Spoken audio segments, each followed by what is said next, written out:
Então, estamos prontos para mais uma sessão no livro de Esdras. Estamos no capítulo 1, esse tempo tão importante, tão significativo, uma mudança radical no calendário, no tempo de Deus, tempo de cativeiro mudou-se para tempo de restauração, tempo de retorno. E nós vamos fazer uma comparação hoje entre este êxodo, esse retorno para a terra que Deus prometeu para eles, para a herança, né? Nós vamos fazer uma comparação com o primeiro êxodo. Então, este foi um êxodo, mas o primeiro êxodo mais famoso, mais conhecido, é o êxodo do Egito. Então, queremos comparar e ver qual a semelhança, quais são as semelhanças e diferenças entre o primeiro êxodo, quando o povo de Israel saiu do Egito e foi para a terra pela primeira vez, e essa ocasião em que eles estavam saindo das terras do cativeiro, principalmente Babilônia, para retornar à terra que Deus já tinha dado para eles. Então vamos orar que Deus possa também dar a sua ordem para que nós também possamos sair de todos os sistemas, de todas as coisas que nos prendem. Precisamos entender o que é realmente Babilônia, o que é que está nos impedindo de estar na terra e de fazer aquilo que Deus, da grande missão que Deus tem para nós. Pai amado, nesta hora nós estamos diante de Ti, diante da Tua palavra que é maravilhosa, diante dessa oportunidade que nós temos de contemplar um pouquinho do Teu plano, de ver como o Senhor foi desenvolvendo e quando chegava a hora certa, o Senhor abria as portas. Assim também nós que estamos vivendo num outro tempo, numa outra geração, também estamos esperando as ordens, também estamos esperando a mudança de tempo, estamos ansiando para que o tempo do cativeiro acabe, para que o tempo da proclamação, o tempo em que as portas possam se abrir, realmente nós possamos estar livres para estar no Teu reino, como o Senhor deseja, cumprindo a missão que o Senhor deu para nós. Desejamos isso de todo o nosso coração e pedimos que o Senhor encontre em nós pessoas também prontas para serem despertadas por Ti, para nos levantar daquilo que talvez nós encontramos como lugar de acomodação, que nós possamos ser despertados por Ti e entender as Tuas ordens. Quando as Tuas ordens chegarem, quando for a hora, nós possamos estar prontos também para nos levantar e para seguir a Tua direção e ver o Teu propósito se cumprindo e o Teu reino chegando. Pedimos isso em nome de Jesus. Amém. Ok, então mais uma vez os primeiros versículos de Esdras capítulo 1. Falamos na última aula sobre um pouco para entender quem era o rei Ciro, para a gente poder ter uma noção maior quando nós vemos aqui a menção deste rei Ciro. Ele foi, tanto a ocasião foi profetizado por Jeremias, que ele falou que 70 anos se cumpririam no cativeiro, e o nome dele também foi indicado pelo profeta Isaías, que foi antes ainda, bem antes, mais de 100 anos antes de Jeremias. Então, tudo que está acontecendo aqui é algo que estava bem determinado, bem previsto. Deus planejou isso com muita antecedência e falamos um pouquinho, é um grande mistério, como que Deus preordena as coisas, como é que Deus determina as coisas, a soberania de Deus é algo que, pelo menos na nossa condição caída, mesmo tendo a revelação de Deus, nós temos muita dificuldade de entender como funciona a soberania de Deus. Mas o que nós entendemos é que Deus realmente faz as coisas acontecerem dentro do seu calendário. Deus tem um calendário, nós não sabemos exatamente qual é. Mesmo naquele tempo de 70 anos, eles não sabiam exatamente quando o final dos 70 anos ia cair. E nós também sabemos, tem muitas profecias sobre o nosso tempo, vemos vários sinais, várias indicações de que as coisas que foram profetizadas nas Escrituras, tanto em Daniel, outros textos do Antigo Testamento, no livro de Apocalipse, no Novo Testamento também. Então nós temos muitas profecias, muitas determinações. Foi determinado por Deus que várias coisas acontecessem, tem várias coisas no calendário de Deus para acontecerem antes do grande retorno, que também foi determinado. Tem um grande retorno do rei, tem uma grande volta do Messias. Ele vai voltar para estabelecer permanentemente o seu reino na terra. Então, tudo isso está determinado, como nós estamos lendo aqui nesse tempo do livro de Esdras. Então, as coisas que Deus determina, o tempo, Deus aqui determinou o tempo pelo profeta Jeremias, e ele determinou a pessoa pelo profeta Isaías. Então, Deus havia determinado o tempo e Deus havia determinado a pessoa. Agora, como que isso se relaciona? Por exemplo, Ciro, ele tinha a opção de obedecer ou não obedecer, isso é um grande mistério, mas o que nós vimos é que Deus cumpre os seus propósitos através de governantes humanos em todos os sistemas, não só no sistema político, sistema religioso, sistema científico, cultural, econômico e assim tantos sistemas que existem. Deus determina os seus propósitos. Agora, é claro que existe uma responsabilidade da parte de cada um, de como ouve, de como se torna um instrumento nas mãos de Deus. Então, Deus determina os seus propósitos, determinou através de Nabucodonosor, que nós poderíamos chamar de um homem mau. Ele teve experiências que vimos no livro de Daniel, mas ele foi designado para cumprir um propósito de disciplina, um propósito de juízo sobre Israel e sobre outras nações. Então, Nabucodonosor foi levantado mais ou menos paralelo com Faraó no tempo de Moisés. Ele foi levantado para ser um instrumento da ira de Deus, um instrumento da disciplina de Deus, porque o juízo, a disciplina, as coisas ruins que acontecem para o nosso bem, não só daqueles que já são do povo de Deus, mas de todos que puderem ser acordados e corrigidos e chegar a Deus através da disciplina. Então, Deus tem um grande propósito de usar homens e mulheres, mas principalmente homens na história, homens malignos, homens cruéis, homens que não têm nenhuma compaixão.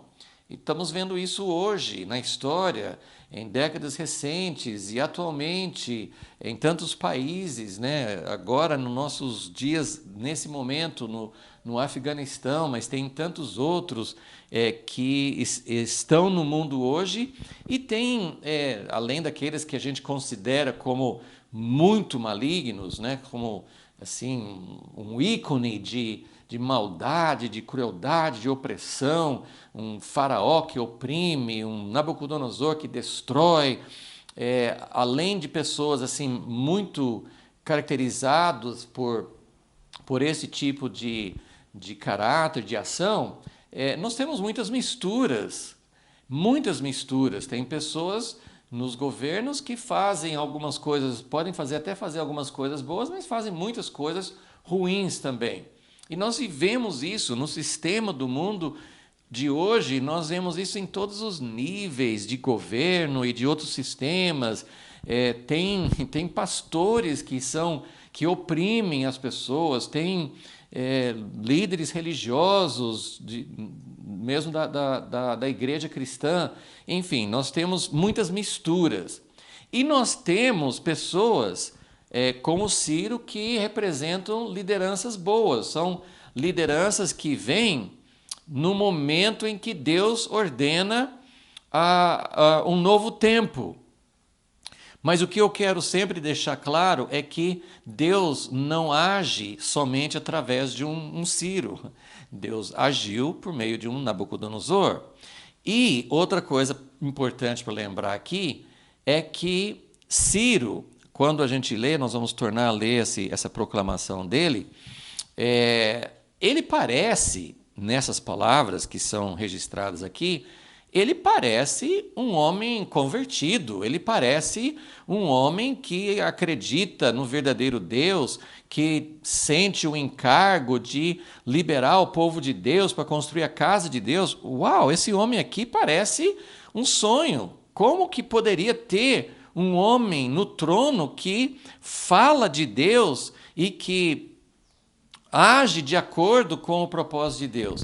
Então eu quero deixar muito claro esses dois aspectos. Um que eu já falei, que Deus age por meio de um Ciro, mas ele age também por meio de um Nabucodonosor, ele age por meio de um Nero em Roma, ele age por meio de um Antíoco Epifânio no tempo dos Macabeus. Deus age por meio de pessoas muito malignas.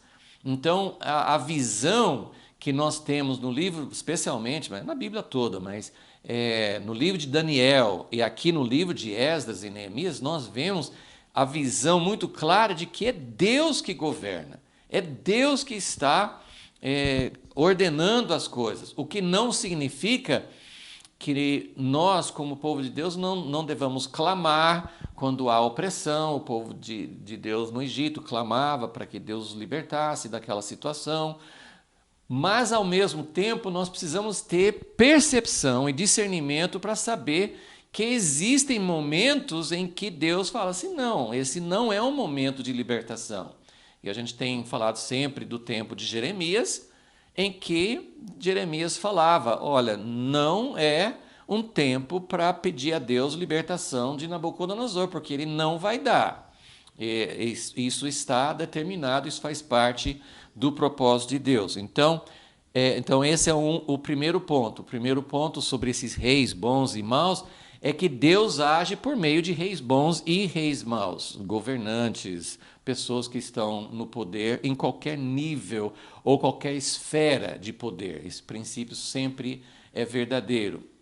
E o segundo aspecto que eu quero salientar é que Ciro, nós não sabemos tantas coisas sobre quem era Ciro, sobre outras coisas que ele fazia, mas nós sabemos o suficiente para saber, mesmo Nabucodonosor, quando ele se arrependeu, quando ele reconheceu a Deus, a gente não tem uma garantia, não tem uma declaração na Bíblia que fala assim, Nabucodonosor deixou de ser um homem ímpio e ele realmente passou a ser um servo de Deus de verdade. Nós temos coisas interessantes no livro de Daniel. Nabucodonosor passou 7 anos vivendo como animal no campo e ele se humilhou e reconheceu que Deus era o Deus soberano. Mas nós não sabemos, a Bíblia não entra nesses detalhes. Houve uma conversão de coração, não houve, nós não sabemos. E Ciro também, nós não sabemos se Ciro era um homem convertido, na linguagem de hoje, né? Se ele era um homem que realmente temia somente a Deus. Pelos achados arqueológicos, eu mencionei na aula passada um achado importante, que é chamado cilindro de Ciro, ele faz maior elogios, maior declaração assim de devoção a Marduk, um deus babilônico. Então, parece que Ciro era um homem que reconhecia o direito de cada povo de ter o seu Deus, e ele tinha uma política de deixar cada povo voltar para a sua terra original e edificar seus santuários e cultuar seu Deus. e até mesmo ele parece que ele tinha uma ideia assim de que ele fazendo isso, ele ganharia o favor de todos esses deuses, porque naquele tempo, apesar de na Pérsia eles não tinham muitos deuses, a religião dos persas era ter um deus do bem e um deus do mal. Mas no conceito de Ciro, aparentemente, ele tinha esse reconhecimento de deuses de outros povos. Então, isso aqui também nos leva a uma conclusão. Deus usa governantes maus no tempo que ele quer agir daquela forma, e ele usa governantes bons. E os governantes bons, que pelo menos determinam um tempo de liberdade, um tempo de restauração, um tempo de alívio, esse momento que nós chamamos de restauração, essas pessoas que Deus usa e que podem até falar usando o nome de Deus e reconhecendo Deus. Como eu falei, se você lê essa proclamação de Ciro, você vai achar que Ciro era um homem super convertido, mas ele não era, pelo que a gente consegue apurar. Então, o que eu quero dizer é que Deus usa reis bons e maus, e os bons não são necessariamente pessoas que representam Deus na terra, não são pessoas que você possa dizer aí. A gente tem vários exemplos na história passada e contemporânea também. Nós temos pessoas que usam o nome de Deus, mas que não representam na sua vida, você não percebe que aquela pessoa tem realmente uma vida entregue a Deus.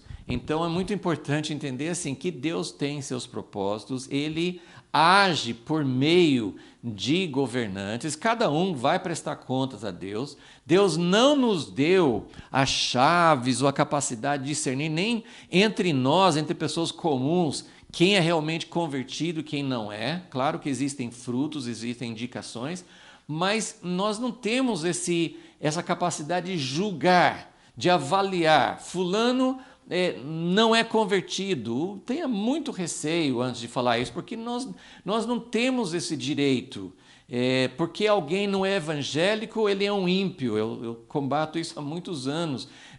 Não, talvez é uma pessoa que não frequenta a igreja, que não fez uma oração dentro dos moldes que nós entendemos que é a conversão, talvez aquela pessoa teve uma experiência com Deus. E talvez alguém que tenha feito uma oração e que faça parte da igreja, talvez não tenha realmente uma vida de conversão a Deus. Então, essas coisas a gente não tem como avaliar e não devemos achar, por exemplo, naquela época, se eu olhasse para Ciro, eu não poderia dizer, olha, esse homem, tudo que ele faz é bom, eu sou fã dele. Não, nós não temos esses dados, mas provavelmente ele tenha praticado muita coisa errada. Então, o que nós precisamos discernir é: Deus levantou Ciro, como ele levantou Faraó, como ele levantou outros governantes por toda a história, como ele levantou homens para governar, permitiu, que homens governassem o povo de Israel.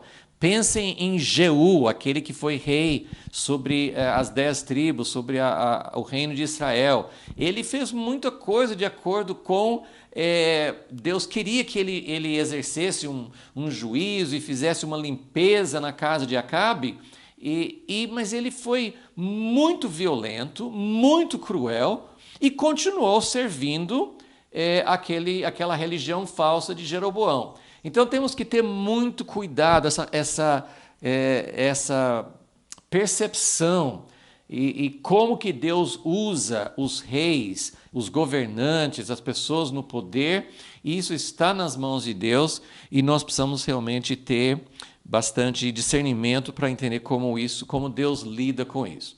Mas agora vamos ler a proclamação de Ciro e vamos realmente nos curvar em adoração a Deus, que Deus pudesse levantar um rei pagão, um rei de uma outra nação, um rei, o próprio Isaías fala nas profecias dele que, embora ele não conhecesse a Deus, ele estava sendo levantado por Deus como alguém que iria pastorear, libertar o seu povo. Então você realmente olha para essa proclamação e você vai realmente ficar admirado que alguém que não conhecesse as Escrituras, alguém que não conhecesse o propósito de Deus, pudesse falar numa linguagem tão, tão divina, tão assim. Você lê essa proclamação, vamos ler aqui, versículos 2, 3 e 4, de Esdras capítulo 1. Então Deus despertou o espírito dele, no versículo 1, e no versículo 2 ele proclamou assim: o Senhor Deus dos céus. E isso é muito importante porque ele não era, mesmo no conceito de Ciro, ele estava, ainda que ele reconhecesse outros deuses, ele estava dizendo: esse aqui é o Senhor Deus dos céus. Ele não é um Deus localizado, né? Ele é o Senhor Deus dos céus, me deu todos os reinos da terra. Não sabemos até que ponto que ele tinha convicção disso, que era o verdadeiro Deus que tinha dado para ele. Será que ele falava isso de outros deuses também? Mas a declaração dele é muito verdadeira. Quem deu os reinos da terra para Ciro? Foi realmente o Senhor Deus dos céus. O Senhor Deus dos céus me deu todos os reinos da terra e me encarregou. Olha que linguagem fantástica. Ele me encarregou de lhe edificar uma casa em Jerusalém de Judá.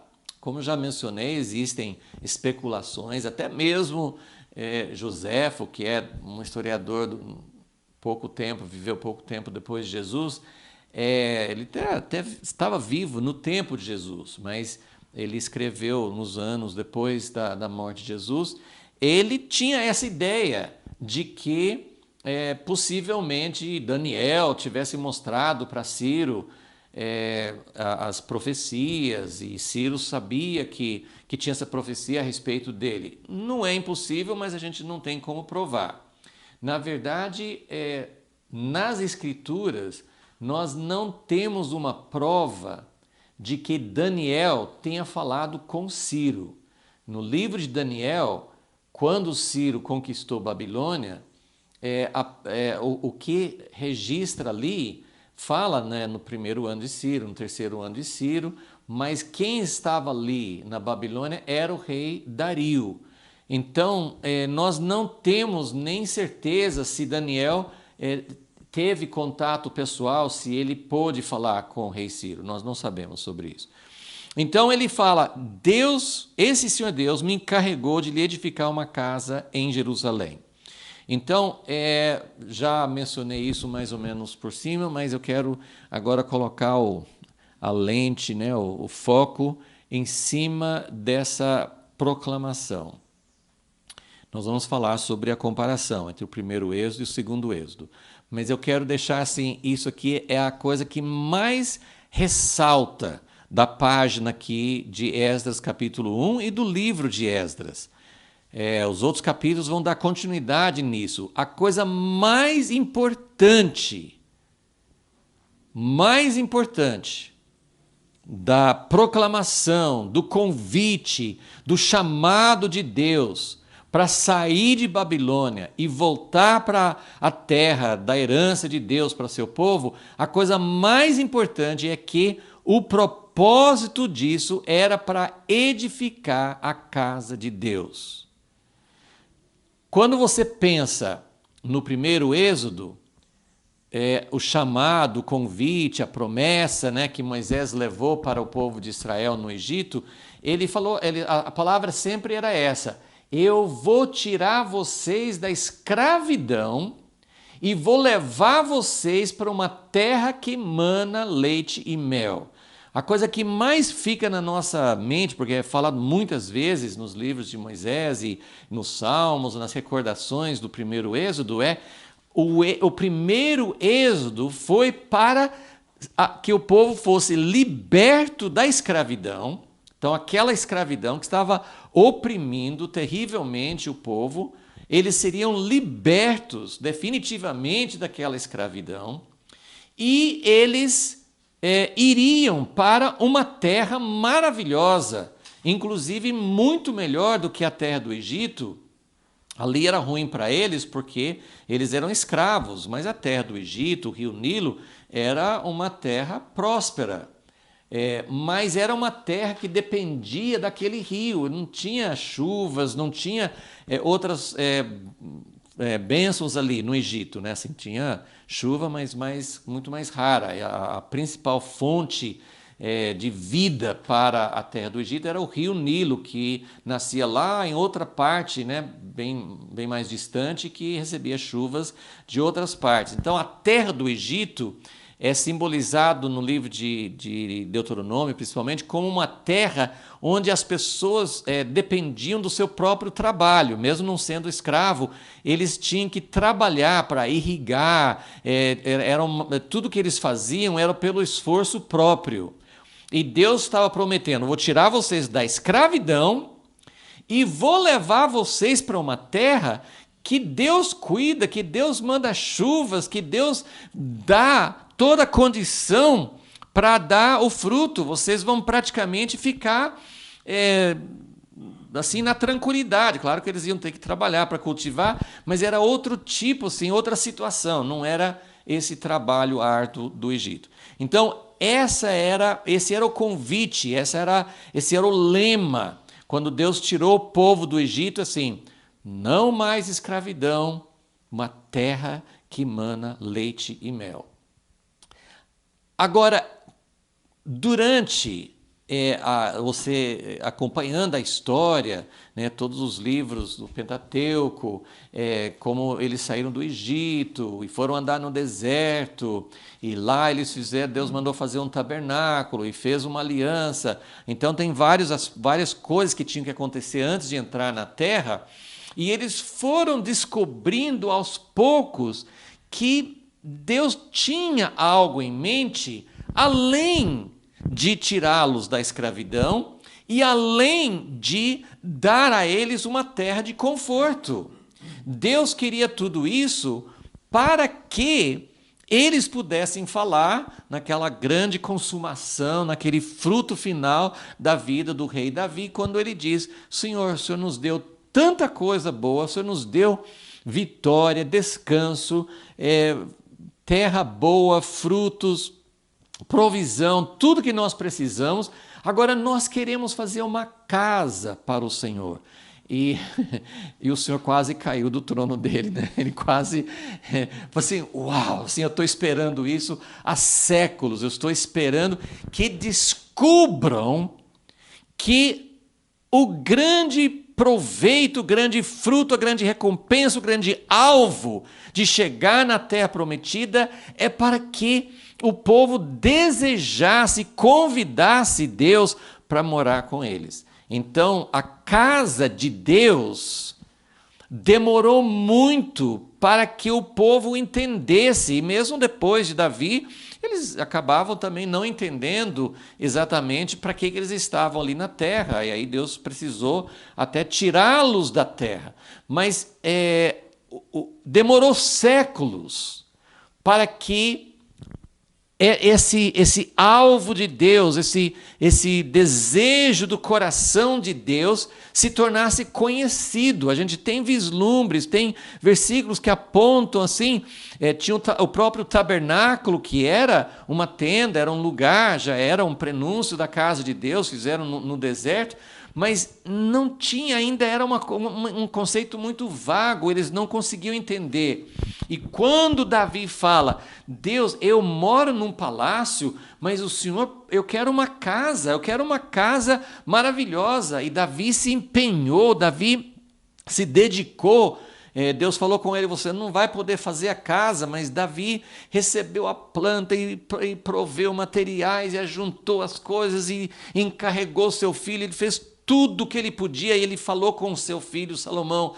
Ele falou assim: olha, você precisa se dedicar a essa construção da casa, porque não é casa para um homem, é casa para Deus, tem que ser do melhor, tem que ser do jeito que Deus quer. Nós queremos uma casa que o agrade, queremos uma casa que Ele queira morar aqui, nós queremos que Deus esteja conosco. É para isso que nós saímos da escravidão, é para isso que nós viemos para a Terra Prometida, nós viemos para que Deus pudesse morar conosco.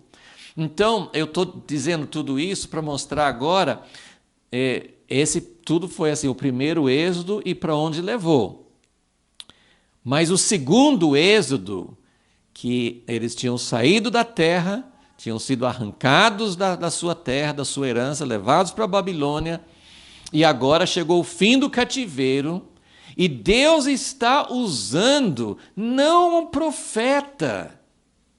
Não foi um profeta que chegou, ouça, é hora de construir a casa de Deus. Depois nós vamos ver que Ageu falou sobre isso, que Zacarias falou sobre isso, mas isso foi depois. Quem anunciou, quem deu a ordem profética, o convite para, olha, é hora de sair, mas para fazer o quê? Então, aquilo que aparece, o que Ciro fala? Nós estamos aqui no versículo 2. O Senhor Deus dos céus me deu todos os reinos da terra. Como eu falei assim, um homem num lugar de autoridade, ele pode falar umas coisas de Deus sem saber. Tem um exemplo que me vem à cabeça agora, que foi no capítulo 11 do Evangelho de João, quando o sumo sacerdote, ele falou uma coisa assim, sobre assim, vocês não sabem que importa que um homem morra em favor de toda a nação? Ele estava falando não no sentido assim, esse homem tem que morrer na cruz para salvar todo mundo dos pecados. Ele estava dizendo, nós temos que entender que um homem, Jesus, precisa morrer para que os romanos não venham e acabem com a nação. Ele falou uma coisa ruim, sem nenhuma visão sobre Jesus. Mas sem querer, ele falou uma profecia. Ele até profetizou que nessa morte, Deus iria reunir todos os filhos dele. Então, um homem, um sumo sacerdote, mas um homem que não conhecia Deus, não estava sendo um homem que buscava Deus, que tinha relacionamento com Deus, ele deu uma profecia. Então, eu estou querendo dizer que Ciro aqui, ele fala, eu acredito, sem saber o que ele estava falando. Mas ele falou algo tremendamente verdadeiro, que Deus tinha dado a ele todos os reinos da terra para um propósito, para que ele, Ciro, pudesse ter o encargo de liberar o povo de Deus para voltar para a sua terra e para edificar a casa. Então eu quero assim, nós vamos depois ver várias comparações, mas esse para mim é o principal, pelo menos assim, ressalta muito para mim hoje, é que no primeiro êxodo, o povo de Israel estava sendo convidado, eles receberam uma promessa, eles receberam um chamado de Moisés, não foi de Faraó, eles receberam um chamado de Moisés, e dizendo assim, assim diz o eu sou o que sou, Jeová. Assim diz Jeová, o Deus das alianças de Abraão, Isaque e Jacó. Vocês vão ser libertos da escravidão e vocês vão ser conduzidos para uma terra que mana leite e mel. Eles teriam que descobrir durante longos tempos de experiências e tempo no deserto, mas depois de séculos também na Terra Prometida, eles teriam que descobrir que, na verdade, eles foram libertos do Egito para fazer uma casa para Deus. Mas isso demorou. Agora, no tempo da restauração, não tem demora em termos de entender o propósito de Deus. O rei pagão está dizendo: eu fui encarregado por Deus para chamar vocês para sair da Babilônia e ir construir uma casa para mim. Então agora não tem mais essa ideia assim, ai que bom, nós finalmente vamos ser libertos da escravidão. Não, a ideia, assim, nós nem sabemos muito detalhadamente o que eles passavam, o que eles nesse tempo eles estavam sendo forçados, obrigados a trabalhar como escravos. Não, parece que não consta isso. Eles não tinham liberdade, eles precisavam receber esse decreto de Ciro para que eles pudessem voltar, eles não podiam ir sem essa liberação, mas eles não estavam, parece, tão vivendo de uma forma tão mal na Babilônia ou nas outras cidades onde eles estavam. Então, eles foram convocados, eles foram chamados por um rei pagão para ouvir o chamado de Deus e voltar para a sua terra. Então, isso é muito. Nós vamos provavelmente explorar mais essas coisas em outras aulas também. Existe um paralelo a isso no século XX, em relação ao povo de Israel, porque Deus também usou uma proclamação chamada Proclamação Balfour na Inglaterra, liberando assim, falando, né, do propósito de ter uma terra para os judeus voltarem, e principalmente assim a decisão das Nações Unidas em 47, depois o Estado em 48. Então, houve uma liberação de governantes humanos, de uma entidade, uma organização como a ONU, ou de países também como a Inglaterra. Houve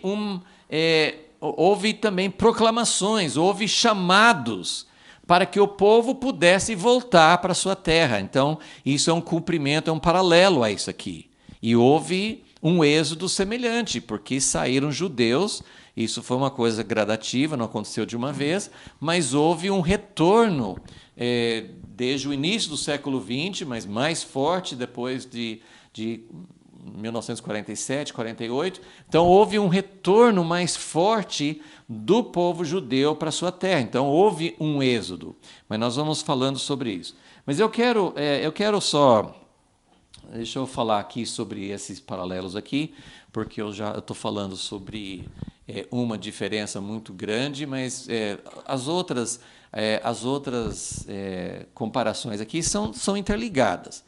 Então, nós temos o primeiro êxodo e o segundo êxodo, né? Então, no primeiro foi do Egito, no segundo foi Babilônia, e talvez, né, assim, nesse tempo de Ciro, será que tinha judeus morando em cidades que não eram só do território de Babilônia? Não sabemos também, mas foi uma proclamação. E o livro de Esther, que é logo depois dessa época, o livro de Esther fala de judeus que viviam em muitas partes do reinado persa, né, do Império Persa. Então, a ideia é que no Egito é uma coisa mais concentrada, mais junto. Todo o povo de Israel estava ali junto, na mesma região, no mesmo lugar. Era assim, a nação estava mais unida, mais fácil, né? Tudo reunido ali no mesmo lugar. Na Babilônia, e ainda muito mais nos dias de hoje, em termos de Israel, do povo de Israel, o povo está espalhado, é chamada diáspora. Eles foram espalhados. Depois do ano 70 depois de Cristo, quando Jerusalém foi destruída outra vez, essa diáspora é mais conhecido por esse nome. Mas mesmo nessa época, eles não estavam tão unidos tudo no mesmo local. Eles estavam em várias cidades. Então, o Egito é uma coisa, Babilônia é outra, a situação é um pouco diferente. No Egito, eles estavam numa condição de escravidão.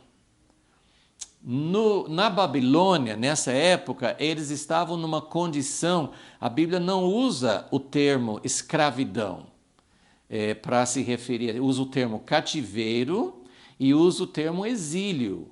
Então, exílio você é obrigado a ficar fora da sua terra, você é mandado para fora da sua terra e não tem permissão para voltar. É um castigo, é um tipo assim de uma... você não é preso num lugar, mas você é impedido de morar no lugar que você gostaria, na sua terra. Então, o exílio ele tem uma outra característica, é um pouco diferente, mas vamos falando sobre isso aos poucos. O êxodo do Egito fala de uma grande multidão, então era uma grande multidão, calculam-se 2, 3 milhões, né, de pessoas, né, que saíram do Egito, e a Bíblia até usa essa expressão que houve uma multidão mista, então, além do povo de Israel, eles foram acompanhados, né, outras pessoas do Egito foram juntos, mas nem sempre esse povo que foi junto, eles não tinham a mesma... não entendiam as alianças, não tinham o mesmo coração para Deus. Então, essa multidão mista causou muitos problemas depois. Mas o contraste aqui é que do Egito saiu um grande contingente. Como eu falei, mais de 2, 3 milhões de pessoas. Agora, nesse retorno, esse segundo êxodo, o retorno da Babilônia, foi um grupo pequeno. Não era uma coisa obrigatória. No tempo do Egito, tudo bem, se eles não quisessem sair do Egito, eles não teriam sido obrigados a sair, mas eles se sentiam oprimidos, então eles saíram, todo mundo saiu, porque eles não queriam ficar lá. Agora, na Babilônia, não era todo mundo que queria vir embora. Isso significa que a vida deles não estava tão ruim, não estava tão opressiva para eles. Então, a ideia aqui desse retorno, nesse tempo de Esdras, é que era uma coisa voluntária, era só aqueles que tinham sido despertados por Deus, era só aqueles que estavam realmente ouvindo esse chamado. Vamos voltar para construir a casa de Deus. Talvez tivesse bastante gente entre o povo judeu que seria legal fazer uma casa para Deus, mas não ficaram muito entusiasmados, aquilo não suscitou neles uma paixão. Então, essa é uma outra diferença entre os dois êxodos. No primeiro êxodo, nós temos esse rei faraó. Eu coloquei aqui, o rei estava sendo pressionado, né? Porque eu tenho que achar uma palavra para colocar bem curto aqui. Mas a ideia aqui é que por que faraó liberou o povo para ir? Porque ele sofreu 10 pragas. 10 pragas sucessivas. Então, ele foi muito pressionado por causa do juízo de Deus e o próprio povo começou a falar assim, você vai esperar que todo mundo morra aqui? Então, o povo começou a falar, manda esse povo embora. Então, o rei, ele não tinha um coração para deixar o povo ir, mas ele foi obrigado, ele foi pressionado pelo juízo, por aquilo que Deus estava fazendo, ele foi pressionado. Agora, Ciro não. Ciro foi despertado por Deus. Ciro não tinha nenhuma obrigação. Ciro ele não estava sendo pressionado. Existem essas especulações de que o Daniel ou outra pessoa pudesse ter feito um pedido para Ciro. Nós não temos registro disso, nem na Bíblia, nem fora da Bíblia. Pode ter acontecido de alguém ter apresentado uma petição para Ciro. Ciro podia estar aqui atendendo a um pedido, assim como Neemias, depois no livro dele, ele pediu ao rei que ele servia, ele pediu permissão para voltar. Pode ter acontecido algum pedido, mas Ciro estava fazendo isso voluntariamente. Ciro estava ajudando, ele foi despertado por Deus, ele queria fazer isso. Então, isso é uma grande diferença. Depois mesmo o faraó liberando o povo, como nós sabemos, logo em seguida ele mudou de ideia e foi persegui-los. Então, no primeiro êxodo, eles foram liberados a contragosto pelo rei, mas depois o rei foi atrás e perseguiu. Aqui nós vemos o contrário. O rei Ciro está perguntando: o que vocês precisam? Todo mundo que pode ajudar, que ajude. O rei deu o apoio e o rei até liberou todos os vasos sagrados, os utensílios, as coisas que tinham sido roubados do templo de Deus, ele devolveu. Então, e nós vamos a continuação da história no livro de Esdras e Neemias também. Eles contaram com o apoio dos reis, não só de Ciro, de outros reis que vieram depois. Então, foi um tempo em que eles receberam apoio. Eles tiveram obstáculos também. E tudo isso faz bastante paralelo com a história do povo de Israel no século XX, porque o povo judeu tem sido perseguido ao longo dos séculos e mesmo no século XX também sofreram o Holocausto e já sofreram muitos outros ataques. Existem povos que atacam o povo de Israel até hoje, mas tem havido em vários momentos países, Inglaterra, Estados Unidos, países das Américas, países da Europa, Israel tem recebido apoio. Então, é um tempo em que tem havido apoio de governantes. Deus tem mudado o tempo. Houve um tempo em que ninguém faria isso, mas Deus levantou um tempo em que governantes ajudassem. Então, aqui eles receberam um apoio do rei Ciro. Esse item aqui eu falei bastante já. No primeiro Êxodo, eles receberam o convite de receber liberdade da escravidão e uma terra que manava leite e mel. No tempo agora de Ciro, eles receberam um convite para edificar a casa de Deus. Então, a história já caminhou.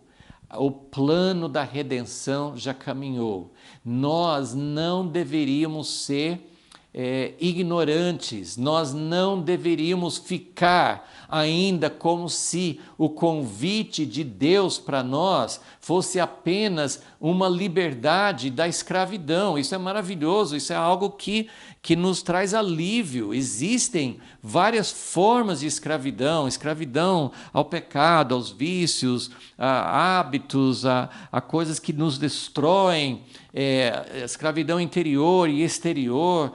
Tem muitas formas de escravidão. E o reino de Deus nos promete liberdade de todas as formas da escravidão. Porém, o objetivo do êxodo, de sair da escravidão, nós precisamos descobrir, mas como eu falei, a história já mostrou isso. Nós não estamos no tempo antes de Davi, quando as pessoas parece que não entendiam bem o que Deus quer. Por que Deus nos tirou do Egito? Ele nos ama? Sim. Ele nos quer livres da escravidão? Sim. Mas por que Deus quer? Por que Deus está fazendo isso? Porque Ele tem um anseio de morar conosco. Isso não é uma coisa assim, nós existimos em função de Deus. Sim, Ele é o soberano, mas Deus quer algo para nós. Não pode ter algo melhor para nós do que Deus morar conosco. Isso é o maior presente, a maior dádiva que pode existir. Então, nesse momento do segundo Êxodo, não precisa passar um longo tempo, é na lata, é imediato. Qual é o convite? O que é que nós estamos procurando ouvir de Deus? Qual é o chamado do segundo êxodo? É edificar a casa de Deus. A gente não precisa passar por longos séculos, por longas caminhadas, longas jornadas, até descobrir finalmente que Deus quer uma casa, que Deus quer habitar conosco. O objetivo do segundo êxodo é ir direto no ponto, é ir chegar na terra prometida, já fazer o altar, já fazer a casa de Deus. Então, essa é a diferença, né? Aqui também tem uma outra semelhança, que quando o povo saiu do Egito, Deus falou com eles: peçam, cada mulher peça emprestado da sua vizinha algumas coisas, bens, coisas que eles iam precisar para servir a Deus no deserto.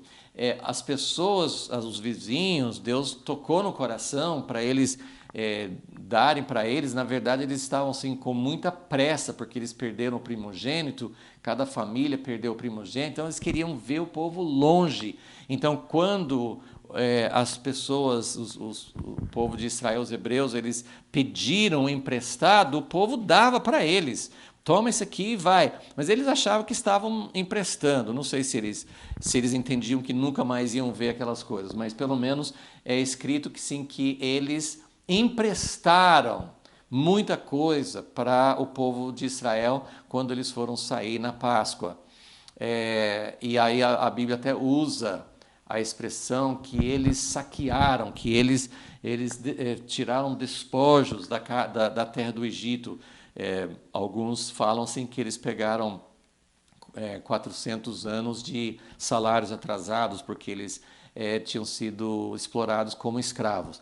Mas aqui não, aqui nós vamos ver que as pessoas davam, era para dar ofertas voluntárias. Ciro falou assim: todo mundo, é para todo mundo ajudar. Aqueles que vão com liberdade, com a bênção de Deus. Aqueles que vão ficar, ajudem, contribuam para quem vai.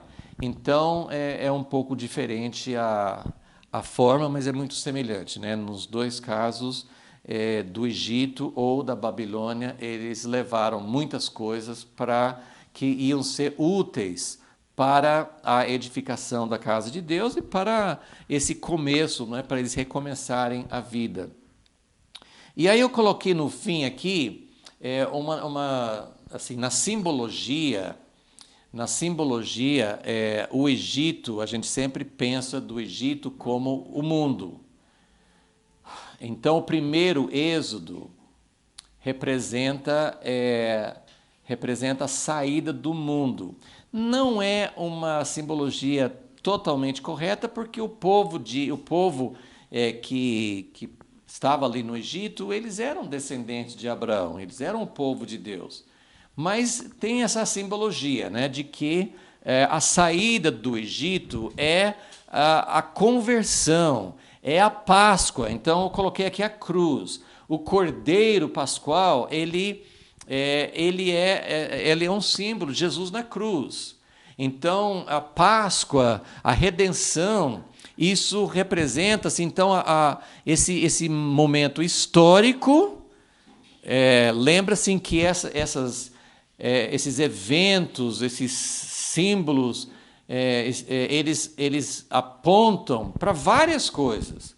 Eles apontam para um momento histórico. Então, quando seria o momento histórico do primeiro êxodo? Tem um momento histórico que é de Moisés, isso já era uma coisa histórica, mas isso apontava para uma Páscoa mais plena. Quando foi que o Cordeiro Pascal realmente foi imolado por nós? Quando Jesus morreu na cruz. Então, esse primeiro êxodo, ele representa o início da igreja, ele representa todo aquele povo que foi se convertendo no livro de Atos e chegando a outros países. Então, houve um grande primeiro êxodo do mundo.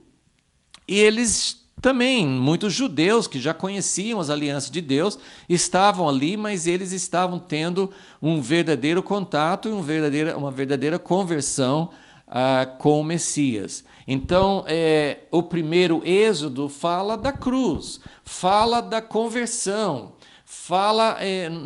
nos aponta para esse momento em que nós saímos daquela escravidão. Então, o mundo representa uma escravidão, como eu falei, que assim, são as várias formas do pecado, do ódio, da falta de perdão, de muitas coisas, né, muitos vícios que podem escravizar muito claramente, mas tem tantas outras coisas que escravizam, não é só o dependente de drogas ou de álcool que está vivendo uma forma de escravidão. Tem muitas e muitas formas de escravidão e a cruz nos liberta. Então, esse primeiro êxodo, ele aponta para essa obra de Jesus na cruz, que nos leva para fora dessa escravidão. E aí você vê todas essas coisas que nós falamos aqui, as pessoas, existe uma multidão mista, né? Muita gente que aceita Jesus, mas não são todas as pessoas que realmente têm um verdadeiro encontro com Deus, né? É uma libertação da escravidão, mas o convite, quando a grande maioria tem um encontro com Jesus, quase ninguém tem, assim, acho que ninguém naquele momento de conversão tem uma ideia assim de que eu estou sendo chamado por Deus para ser um instrumento, para fazer parte de uma edificação, de uma casa para Deus. As pessoas na conversão não têm essa ideia. Assim como no Egito, eles não tinham, eles tinham a ideia, libertação da escravidão e nós vamos para uma terra que mana leite e mel. Então Deus vai me dar uma vida de prosperidade, uma vida em que eu não vou ficar sujeito a todas essas coisas que me oprimem, eu vou ter uma vida livre. Mas esse primeiro êxodo, ele não foca, porque as pessoas não têm condições de entender, e também porque Deus quer que isso seja revelado progressivamente. Então, é algo que você vai descobrindo. Quando você tem um verdadeiro relacionamento, mesmo com pessoas, nós somos muito limitados, somos pessoas finitas, mas casais que vivem juntos por muito tempo, os próprios filhos, você pode conviver por anos e realmente não saber de muita coisa sobre o que aquela pessoa realmente quer. É incrível como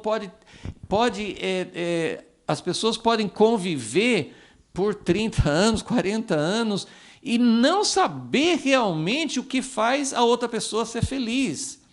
Então, a nossa vida com Deus é assim, a gente vai descobrindo. Por isso que eu falo assim que, segundo Samuel 7, é um momento muito kairós, muito chamado eureka, né? Eu descobri. É um momento assim que Davi, quase sem querer, ele cai a ficha e de repente ele fala assim, mas, gente, Deus fez tudo isso por mim, por nós, com o povo de Israel, e Deus não tem uma casa. Que absurdo que Deus não tem uma casa para morar. Então, essa descoberta de que nós fomos redimidos para fazer do mundo uma casa para Deus. É verdade, nós não temos capacidade de fazer uma casa para Deus. Como o próprio Salomão orou assim, quem sou eu para fazer uma casa para o Deus do universo? Mas Ele nos chamou para isso. Ele fez a terra para ser um grande templo, uma morada para Deus.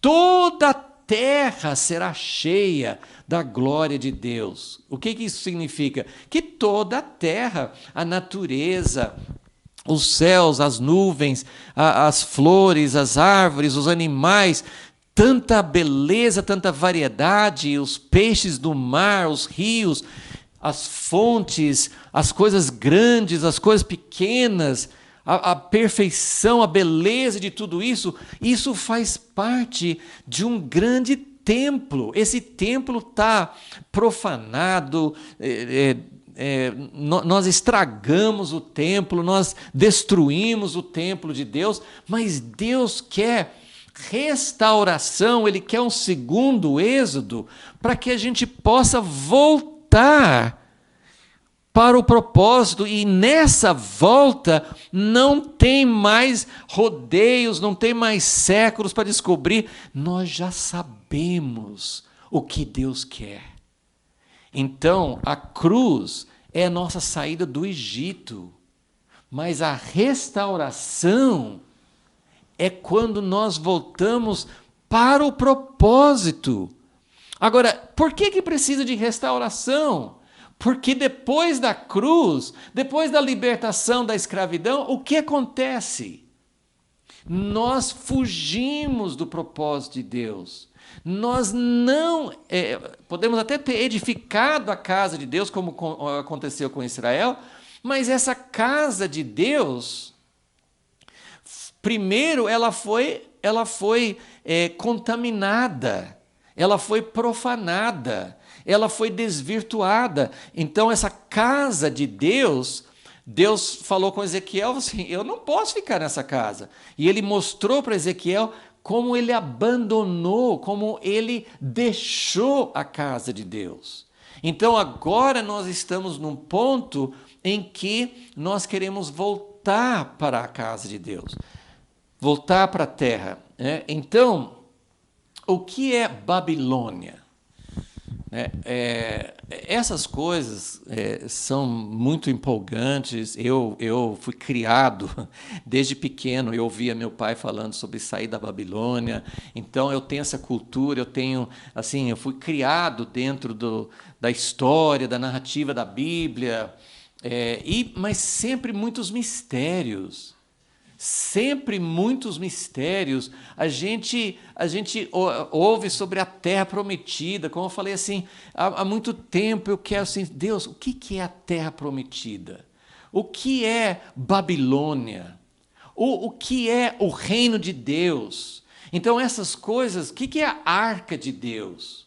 Então essas coisas, elas estão ali, a gente tem palavras que representam o que elas significam, mas eu quero desafiar você a pensar que todas essas coisas que eu estou mencionando e muitas outras, elas são mistérios, elas não são coisas que a gente define em poucas palavras, e não são coisas que a gente fala assim, nós já temos a casa de Deus, nós já temos a arca, nós já estamos fora de Babilônia. Não pense assim, porque essas coisas são muito, muito sutis.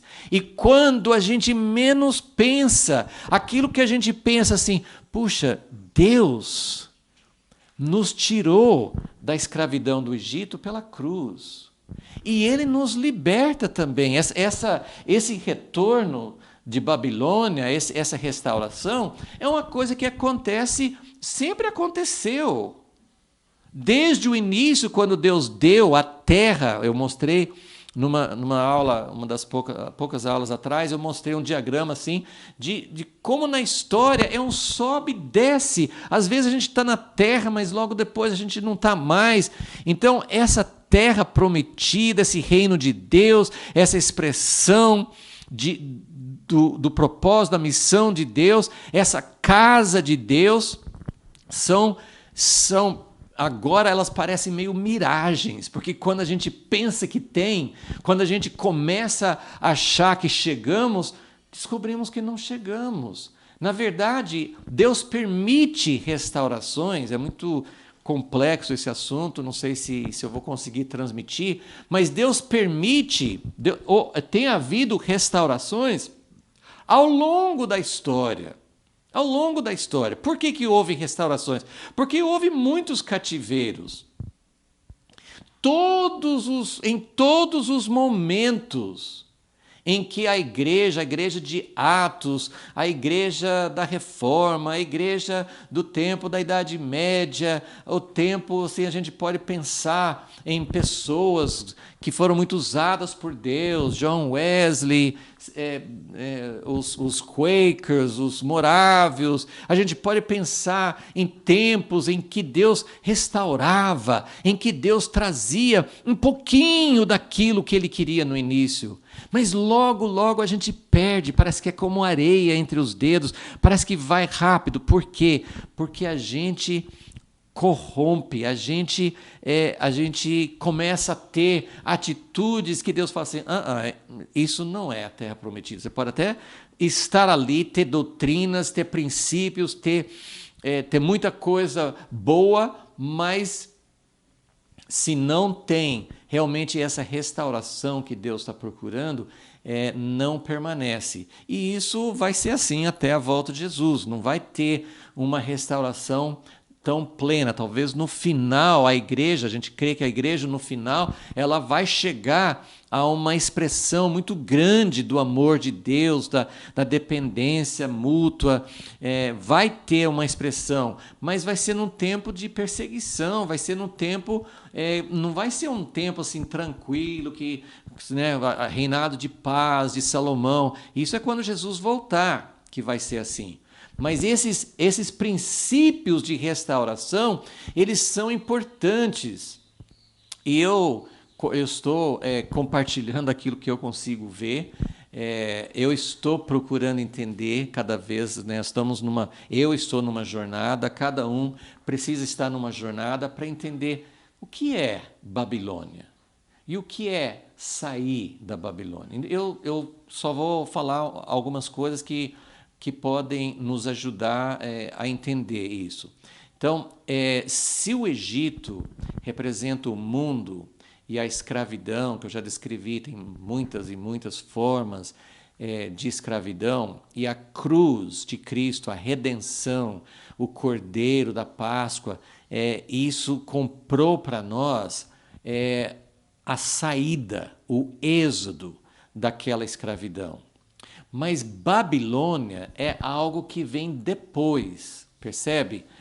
Depois que eles saíram do Egito, depois que eles foram para a Terra Prometida, eles foram caminhando, tiveram muitos altos e baixos, mas chegou num pico muito grande com Davi e Salomão.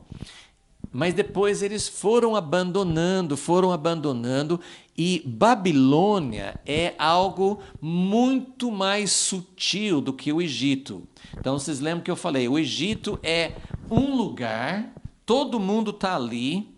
Então, a saída do mundo, a saída pela cruz, ela é muito igual. Assim, as pessoas têm experiências muito diferentes, mas a experiência da cruz, ela é muito assim, ela tem essa mesma característica de libertar as pessoas da escravidão e de prometer para as pessoas algo que no início a pessoa pensa que é uma liberdade pessoal. Eu vou ser livre da escravidão e eu vou viver bem. Eu não vou ser mais oprimido por enfermidades, por problemas financeiros. Muitas pessoas têm um encontro com Jesus que traz um tempo assim de muita libertação de tudo aquilo que experimentava antes. Só que Babilônia é muito mais sutil. Então, Babilônia não é um lugar só. Essa ideia de diáspora, de ser espalhado entre as nações. Babilônia, como mostrei também, assim, a ideia não é escravidão, é exílio, porque às vezes as pessoas no exílio vivem muito bem. Pode ser que no início, quando eles foram levados, né, arrancados de Jerusalém, de Judá, pode ser que eles tenham passado falta ou tenham sido colocados assim para trabalhar, trabalhos forçados. Eu não sei, pelo menos eu não conheço documentos ou não temos na Bíblia assim algo que descreve Daniel pôde chegar a uma posição no governo, mas claro que isso foram poucas pessoas que tiveram essa oportunidade. Mas muitas pessoas, aparentemente, nós temos uma ideia disso porque muitos não quiseram voltar. Então, eles estavam vivendo, eles fizeram até aquela carta de Jeremias, no capítulo 29 de Jeremias, ele falou assim, olha, vocês vão ficar 70 anos, então construam casas, plantam pomares, façam coisa assim para vários anos. Só que naquele momento era para eles se acomodarem de certa forma para poder sustentar a família e continuar vivos e esperar o momento do retorno. Mas assim como na época de saída eles achavam que era tempo já de voltar, e não era, na época de voltar eles já não queriam voltar. Então, como eu sempre falo, que a gente está sempre na contramão, sempre. Quando Deus quer abertura, nós somos fechados. Quando Deus quer que a gente seja separado do mundo, nós somos muito abertos e liberais. Então, nós sempre fazemos as coisas ao contrário. Então, Babilônia é uma situação muito sutil. É um sistema, não é como o Egito, que a gente não vê a hora de sair. Muitas pessoas estão na Babilônia achando bom. O sistema vai nos engolindo, vai nos absorvendo. E outra vez, eu tenho sempre falado isso, quero sempre deixar isso claro. Babilônia, se você for ler vários textos bíblicos, mas vamos pensar especificamente em Apocalipse 18, quando fala da queda de Babilônia. Lá fala de Babilônia como uma potência comercial.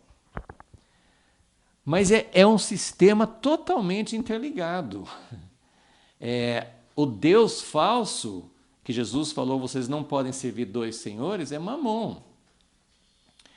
Então, o sistema de Babilônia, o sistema do homem, ele é tudo. Ele é político, econômico, cultural, religioso, de educação, de ciências, de tudo. É o sistema humano, é a Torre de Babel.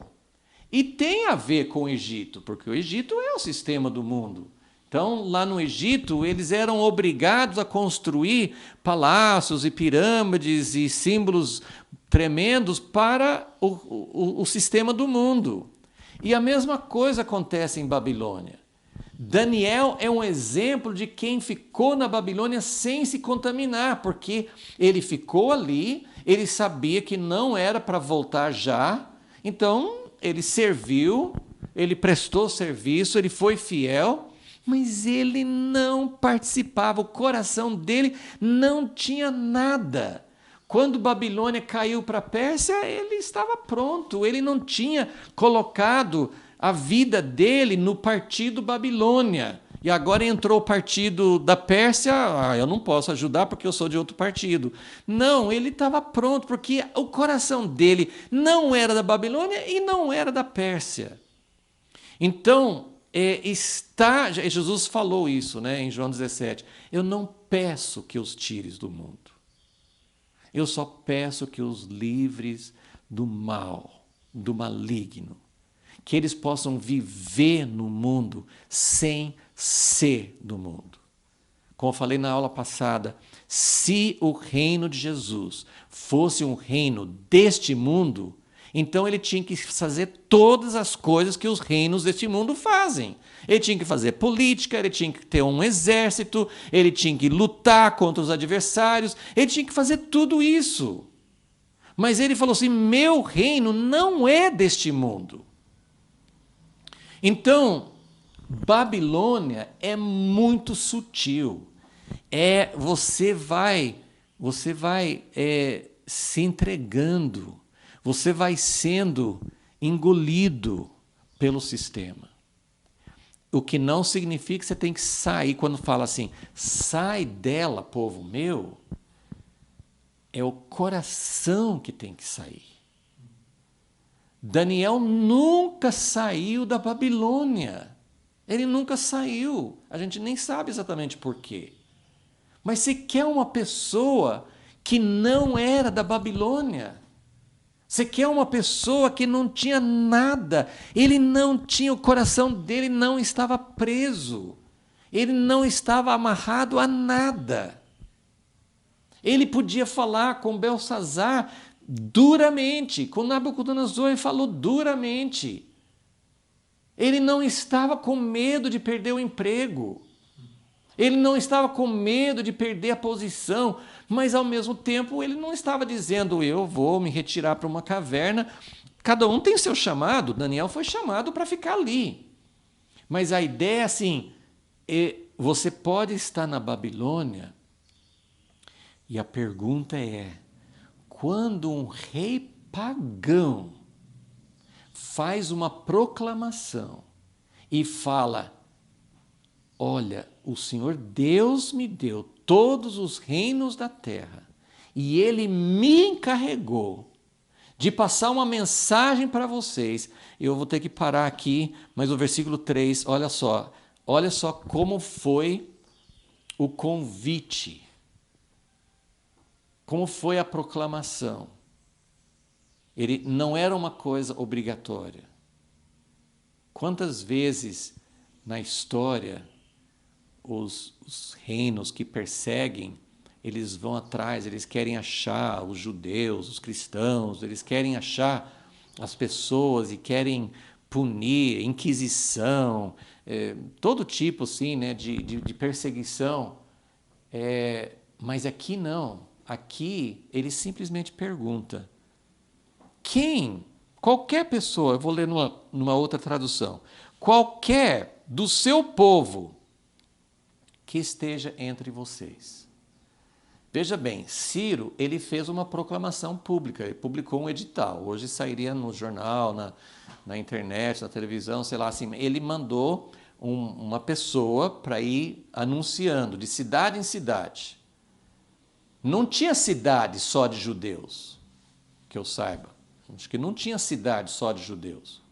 Então, o que tinha, ele falou assim, quem está escutando aqui? Quem está no meio? Quem pertence a esse povo que adora a este Deus que tinha um templo em Jerusalém? Eu estou dizendo, qualquer um de vocês, que seu Deus seja com ele, suba a Jerusalém e edifique a casa do Senhor. Então, eu não sei, né? É difícil a gente aplicar isso. Eu já falei assim que isso tem um paralelo muito grande com o retorno dos judeus para Israel no século XX. Deus usou autoridades, Deus usou governantes para liberar os judeus para voltar para a sua terra. Isso foi progressivo. Depois, naquela época de 48, 1948, naqueles anos, a União Soviética não liberou os judeus de lá para voltar. Alguns voltaram secretamente, mas não era liberado. Mas depois de 89, quando a União Soviética, aquele sistema caiu, então veio a liberação para os judeus que estavam na União Soviética. E muitos russos, muitos judeus que moravam na Rússia voltaram. Houve ondas que voltaram da Etiópia, de outros países. Então, assim, houve vários momentos, não foi num momento só. Isso tem uma aplicação muito clara. Mas eu estou colocando que existe um outro chamado. Sempre o povo de Israel faz parte do plano profético de Deus, mas tem uma outra terra, tem uma outra casa de Deus, tem uma outra coisa que está acontecendo. E esse retorno de Babilônia, essa saída de Babilônia, é um fenômeno que precisa ser do coração, ele precisa alcançar a nossa vida. E isso é algo muito profundo, nós vamos continuar pesquisando e ir aprofundando e cavando aqui. Eu só vou dar um toque no versículo 4, que ele fala: todo sobrevivente. Essa é a mesma palavra que usa geralmente para remanescente. Todo sobrevivente, onde quer que seja peregrino. As únicas pessoas que vão ouvir este chamado de Deus para construir a casa de Deus, isso tem havido cumprimentos ao longo da história, mas é claro que nós estamos querendo ouvir hoje. Não me parece ter nem um pouquinho de dúvida de que nós, como igreja, como povo de Deus, estamos no cativeiro, Deus tem restaurado coisas. Quando eu penso na história, houve muitas ondas de restauração. Deus restaurou a justificação pela fé, Deus restaurou a santificação, Deus restaurou o batismo no Espírito Santo, sinais. Deus tem restaurado tantas coisas maravilhosas que a gente perdeu no cativeiro, mas num outro sentido, nós estamos no cativeiro ainda, porque nós estamos muito dominados por esse sistema sutil, por esse sistema que infiltrou, por esse sistema. As pessoas pensam que o sistema do anticristo é uma coisa que vem de um país que é uma força comunista ou islâmica, ou sei lá, de alguma outra forma. A gente tenta identificar e pode fazer parte, pode ser que essas forças façam parte de um sistema final. Mas eu quero dizer que Babilônia é muito mais sutil. Babilônia nos envolve, nos corrompe de formas muito mais profundas. E nós precisamos ouvir o chamado de Deus. Eu não sei como é que vem esse chamado. Nessa época veio através de Ciro. O que eu quero dizer, assim, pelo menos o que eu vejo, é que pode ser através de uma forma que a gente não imaginava, porque eu acho que o povo podia pensar: Deus vai levantar um profeta que vai dizer. Daniel orou, mas que a gente saiba, ele não teve acesso para dizer: olha, gente, eu estive orando, eu vi que os 70 anos acabaram. Parece que Daniel não tinha esse acesso, essa forma de proclamar. Deus usou um rei. Então, que nós possamos entender, que nós possamos ter abertura para a voz de Deus, e assim como Deus despertou alguém que nem tinha relacionamento com ele, que esse despertamento venha, versículo 5, todos aqueles cujo espírito Deus despertou, eles se levantaram para edificar a casa do Senhor.